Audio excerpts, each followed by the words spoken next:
Let's go ahead and end this poll now and see what everybody has to say. So it says, which CPU do you want to buy in 2023? Hello and welcome to Byte Size Tech. I'm your host Rogue, and today a word from our sponsor Crypto.com, home of the Visa card that pays up to 8% in rewards and the app that pays you up to 14% annually on your crypto stake. Join more than 10 million users on the world's fastest growing crypto app as you trade with confidence on the world's fastest and most secure crypto exchange. Tech has more information and a special sign-up offer at the end of this video. Which CPU do you want to buy in 2023? 29% of you said a Ryzen 7 24 core for $699. 29% of you said a Ryzen 9 32 core for $999. 28% of you a Ryzen 5 16 core for $499, and 12% of you an 8-core Ryzen 3 for $249. That is an even split. It pretty is. Between 16, 24, and 32. A minority of people said 8. And you know what? That makes sense, because here's the kicker. 2 years from now, why would you buy an 8-core chip? You should already have an 8-core chip. Now, I'm sure there'll be Zen 4s or Zen 5s. They'll be faster. But if you're going to buy an 8-core chip, you already own an 8-core chip. Why would you buy another one? That's me. Let's see what they're saying over on the tweet book. Oh, let's see if that's... No, Let me hit refresh over similar. on the tweet book. It's pretty similar. So over on Twitter, 14% will do the Ryzen 3 8 cores, 33% comes in and a winner the Ryzen 5 16 cores, 31% for the Ryzen 7 24 cores, and then 21% of you for the Ryzen 9 32 cores. So they're a Ryzen 5 crowd over there, hey? At these price points that I picked, the Ryzen 7 is the deal. See, there's only $200 difference between the 5 and the 7, and that's a 50% core jump. But there's a $300 jump to the Ryzen 9, and it's only a 1/3 core jump. Yeah. So the deal here Is the Ryzen 7. assuming that's what it would be. Well, yes, of course. I mean, obviously, I'm making up these numbers, but wouldn't buy anything under 16 cores. Well, I certainly freaking hope not. Yeah, the Ryzen 7 is the cheapest per core. People are doing the math already. You guys are awesome. 5950X this summer, hoping to hold it on to past 2023. But you know, I have legit seen posts from people saying that they're buying the 5950X because they plan to get 10 years out of it. Oh, you won't get 10 years out of it. Well, it'll run for 10 years. Yeah, it will. But, if they're going to play the old stuff, not if they're going to play the new stuff. But if they think it's going to stay current and relevant for 10 years, they're out of their ever-loving minds. My opinion. Oh, let's see what else. I currently got a 3600X paired with a 3080. That is not, I don't like that balance. I think it will last gaming-wise. Oh, good God. What is wrong? Seriously, dude? You are out of your ever-loving mind. That's not a good combination today. 650 watt gold? It'll do it. Wow. So you put a 3080 on a 3600X.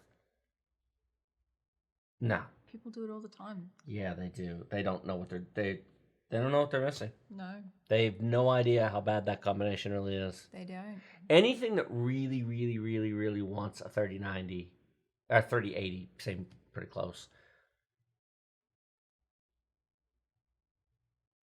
I mean, even a 5800X would be noticeably better.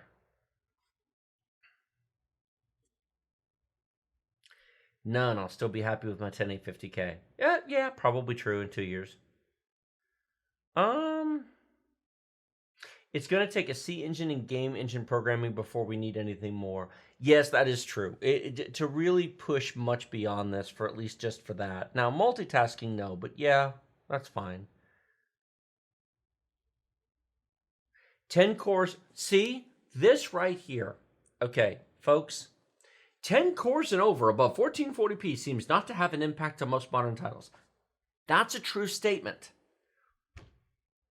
Today, for games already released, games that are starting development today that will be released 2 years from now. That won't be the case. No.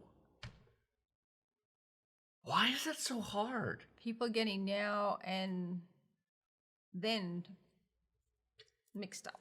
Well, this tweet is specifically talking about CPUs in 2023. It's not saying whether or not your current CPU will run games. Yes. Correct. I There's mean, no visionary there. Yeah, but no, it takes people. Not everyone can be a CEO. CEOs have to be visionaries.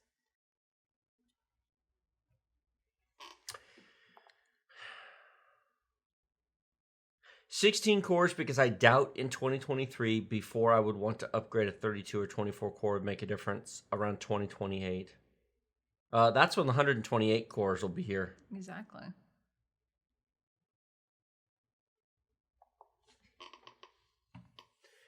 Now here's a fun thought. How many people really only know or really only are thinking about the past 10 years?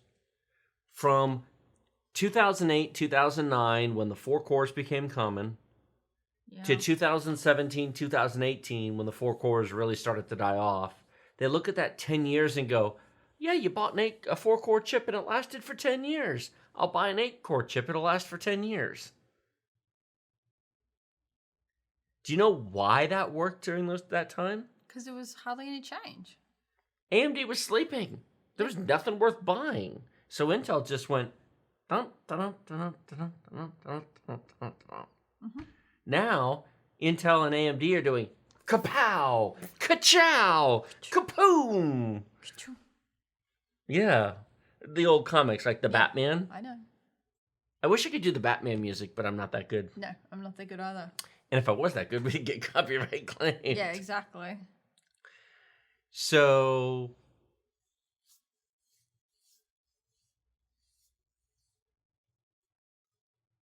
picture this. Okay, what are we picturing? In 2001, 20 years ago. 20 years ago, what was the fastest CPU AMD or Intel made, and how many cores did it have? I don't remember. Take a guess. Let's see what chat has to say about 2001. FX 9590. No. You said take a guess. No. I'm dying over here. 2001? Yes. K6 architecture? No, the K7 was out by then. K7? The Athlons. The Athlons came out in... September 6, 20. No, that's launch. I'm... Athlon 2s? That's when I had a Thunderbird. Bright screen warning. June 4, 2000. Very bright screen warning.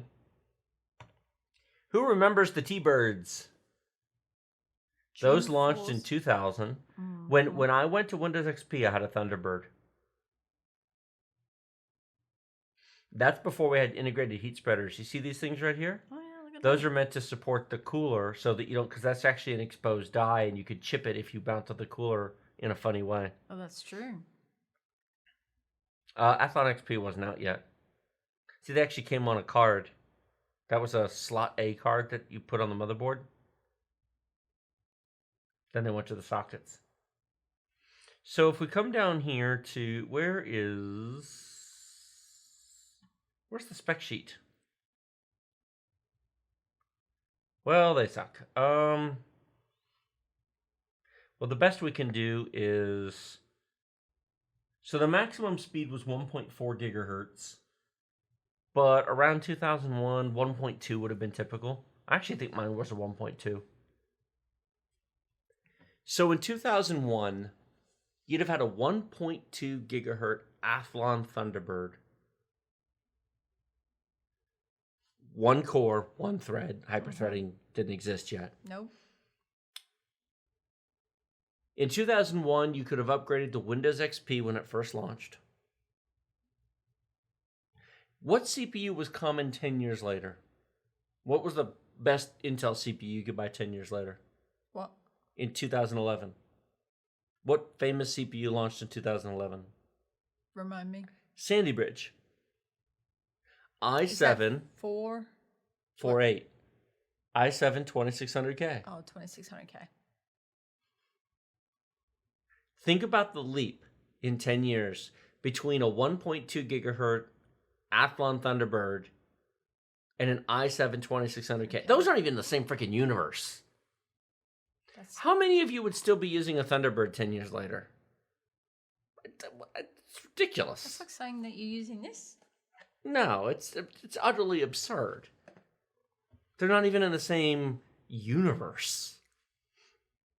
In 2011, you'd be running Windows 7. Yep. In 2001, you'd have 256 megs of RAM, most likely. Maybe 512. A gig would be exceptionally unlikely. 256 to 512 would be typical on the launch version of Windows XP.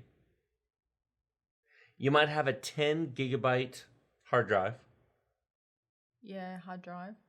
and a 1 gigahertz Athlon or Pentium 3.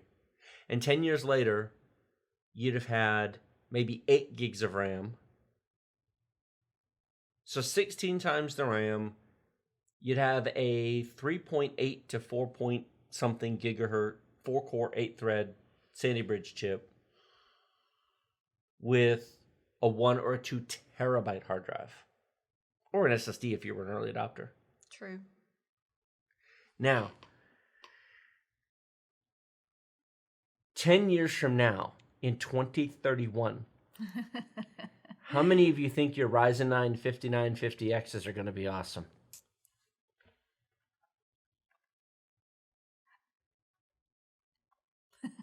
You've got one over there too. It's 2031. It'll be scrap. It's just Oh my it'll be gosh. just junk. It'll just not even be worth the trouble. Even 5 years, 2006. What big CPU launch came out in 2006? Which one? I'm asking you. I don't remember. You don't have them all memorized? No, I don't. I suggest you spend all day reading Wikipedia. Oh, I could do, but I won't remember it. The Core 2 line launched. The E6600 2-core, 2-thread Core 2 Duo launched in 2006. Do you remember that white Dell that we had? Yes. That was the Core 2 Duo. That replaced the Athlon XP for us. Now, that was a 2.4 gigahertz 2-core, 2-thread chip with higher IPC, double the clock speed, and double the cores of just 5 years before. True. Now, that's the midpoint, 2001, 2006, 2011. Going from a 1.2 gigahertz Thunderbird to Athlon Thunderbird to a 2-core, 2-thread Core 2 Duo to an i7 2600K, those are different universes. Yeah. You can make that 5-year leap. We're not even talking about the 90s and 46s and Pentiums. We're talking about the 2000s. It's not that long ago.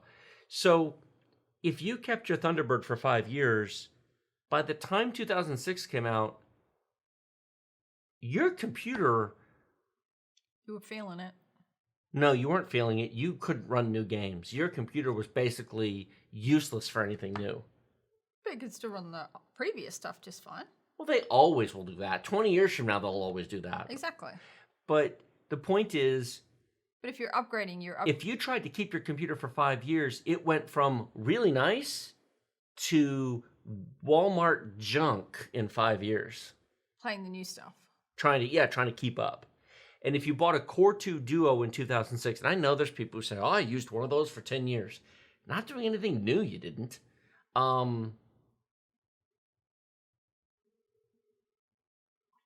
mean, yes, there's people who do, but you aren't much of an enthusiast if you do. I mean, it just is what it is. But, here's the funny thing. What was 5 years after 2011 for Sandy Bridge? 2016. We started our YouTube channel in 2016. In 2016, an i7 2600K was still perfectly usable to play new games. That had never happened before. That is a weird, odd, one-time event due to the fact that AMD just stopped playing the game for a while. The fact that you could keep your chip for 5 years and it would still play new software was weird. What was Intel selling in 2016? An i7 6700K. No, so that's HEDT. That's different. Oh, okay, 6700. The i7 6700K. The 2600K. It's hard to think that 6800K is a HEDT. That was on the X99 quad channel RAM. I know. That was on the 40 PCI that was Express the lane. fancy stuff. Yeah, no. So in 5 years, Intel went from 4 cores, 8 threads to 4 cores, 8 threads.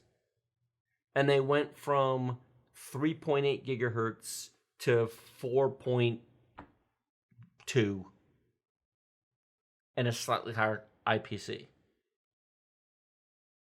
And a lot of people today, and I see it on Reddit, I see it on Twitter, I see it in the YouTube comments. Yeah, that's because they just made little step improvements. That's because all they know is the past 10 years. Yeah. Or that's all they remember. And they forget how quickly everything normally gets tossed right in the trash. Well, if they experienced the 90s, they'll know, but... Or the 2000s. That's why I use the 2000s as an example, is because you don't have to go back to the 90s to see this. True. It's really 2011 to 2017, 2018, you didn't have to upgrade. But look at us now. Ryzen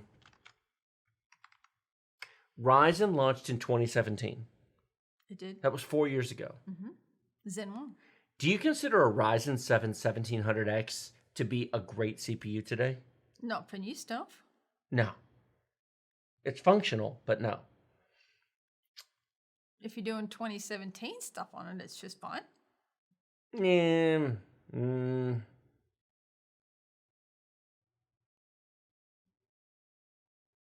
It was okay then.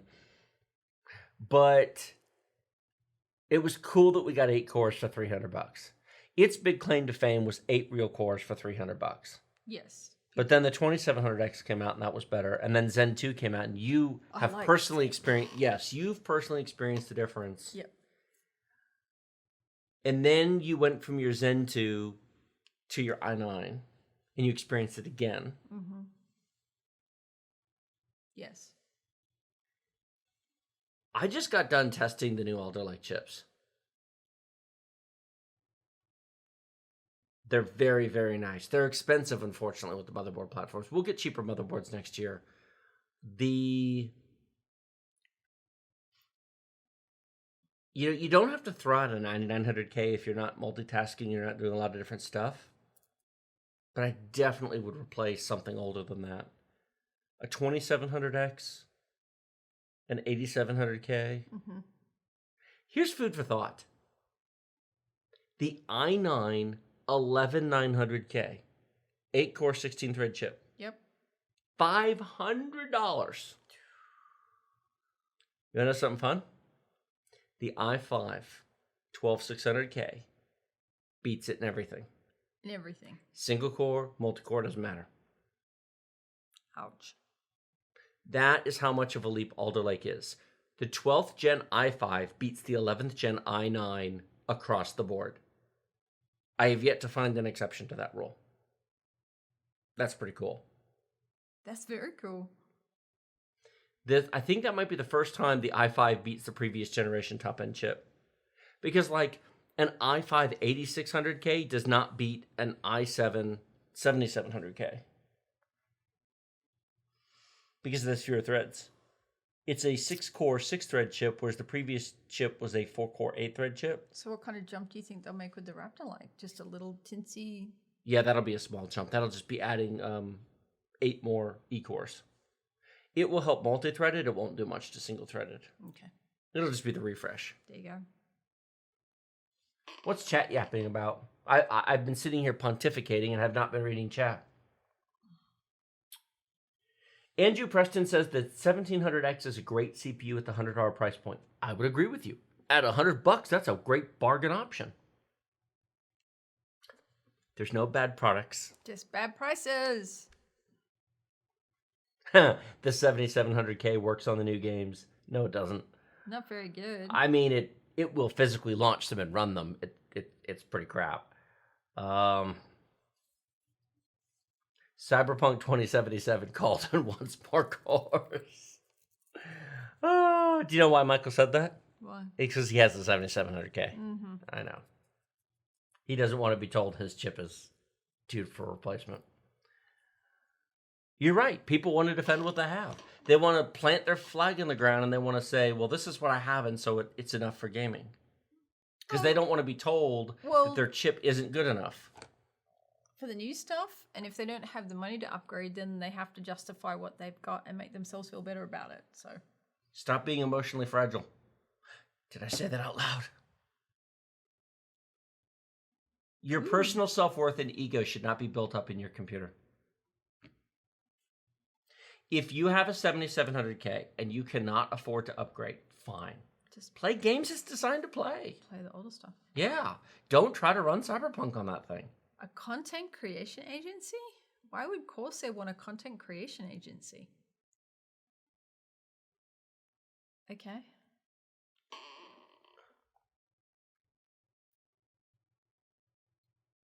I know. I have no idea what he's talking about. No. Oh, coffee. Thanks, mate. One hour. Oh. That's hilarious. That is fun. I like that. I like the little stickers. All right, we got a couple more of these. Do you want to do this? Yeah, go ahead. Okay, hang on. I'm just going to put my...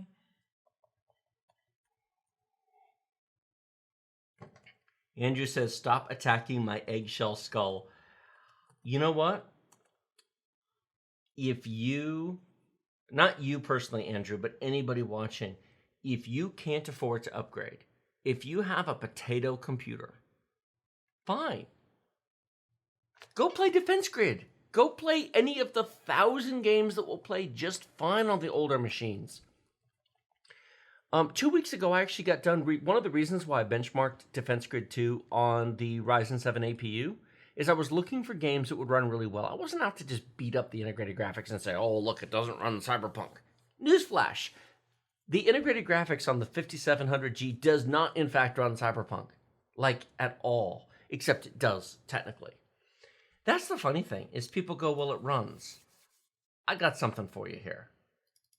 You want to talk about running? Fine. Check this out. This is technically running. This is the problem with, well, it will run. So Cyberpunk. This is running on integrated graphics. 42%, so not using quite all the cores, nearly. 96% usage on the Pardon iGPU. my terrible driving. It was laggy as heck.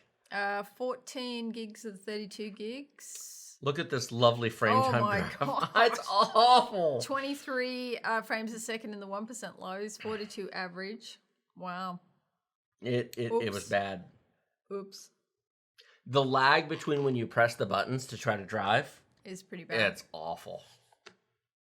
It runs. It displays frames. Mm-hmm. I'm sure somebody would argue and say, well, what are you talking about, Tech? I could do this just fine. It's not pretty. It doesn't have the ray tracing prettiness thing to it. This is 1080p, 50% render resolution, minimum detail. I've seen ray tracing with this, and it's pretty. This is kind of like, it's almost boring. It looks awful. It doesn't. Yeah. It's almost like something's missing. Don't try to run this. Instead, run. There it is. Defense Grid. 52 frames a second, 1% average, 61%, or I should say 1% low, 61 average. Using all of the Vega 8 iGPU. Only 5% of the 5700G. This is a 2014 game. It doesn't care. It does not need the cores. Just under 6 gigs of memory. That's hilarious. But, there's a lot of other games that will play, too. I mean, if that doesn't need the CPU. Here's a good one. Oh, what are Warships? 57 frames a second for 1% low, 68 frames a second. That's 1080p high. That's not too bad. No, it's fine. I mean, I can see it in the water, but For those who aren't used to seeing it. Look at the frame times. Good CPU and mediocre GPU. Interesting. It works. And with a modest, if you had a GT 1030. How's the load times on that? That's great. It's Zen 3. Okay. The CPU is spectacular. The graphics are garbage, but I mean, they're better than Intel's, but it's GT 1030 levels of graphics. But it's an 8-core Zen 3 chip. The CPU is spectacular. It's just that the integrated graphics are pretty crap. But all integrated graphics are kind of that way. But if you had an i7 7700K, as Michael has, this would run exactly the same way if you just dropped an inexpensive GT 1030 in there, 1080p, high detail, 60 frames a second. Boom. He doesn't need any more cores. World of Tanks, World of Warships, League of Legends, CSGO, Dota 2, Counter-Strike Global Offensive. I said that twice. GTA 5. GTA 5 will not run any better on an 8-core Zen 3 than it will on a 7700K. It really won't. Defense Grid. Cyberpunk? No. No. Get him! Oh, that was going to be a good explosion. I know. How many of you have a Visa card that pays you up to 8% on every purchase? Crypto.com offers an amazing deal on their Visa card with cashback that is an unbeatable deal. No annual fee, no sign-up fee, no credit checks, no interest payments. It works just like a prepaid debit card, allowing you to spend your money anywhere Visa is accepted. But wait, there's more! Get your Spotify, Netflix, and Amazon Prime subscriptions 100% paid for by Crypto.com. You heard me right. Use your new Crypto Visa card to pay for your subscriptions and get 100% back in rewards. Earning 8% on your new Visa card is awesome, but how would you like to earn up to 14% interest on your crypto holdings? If you're holding crypto for investment, inflation protection, or price speculation, it can be frustrating to feel like your money is just parked. Yes, you really can earn up to 14% annual interest on your crypto, paid weekly directly to your account to spend however you like. The interest is paid in the same token that you're holding. So if you have Bitcoin staked, you earn Bitcoin. If you have Ethereum staked, you earn Ethereum, and so on. Flexible terms are offered, including zero lock, so you can withdraw your crypto anytime you like without restrictions. Or you can hold for 1 or 3 month terms for a higher rate of return. Of course, you can buy, sell, and exchange 100 plus cryptocurrencies with 20 plus fiat currencies using bank transfers or your credit and debit card at true cost. Crypto.com is first and foremost a crypto exchange. There is so much more to explore. I have barely scratched the surface. DeFi features including a private wallet with full control of your private keys, margin and derivatives trading options for advanced traders. If you're looking for the place to be in crypto, use our link in the video description below to sign up today. You'll get a $25 crypto sign-up bonus and 30 days of 0% transaction fees on credit and debit card purchases of crypto. It supports the channel and it gets you a great offer to get started in the world of crypto.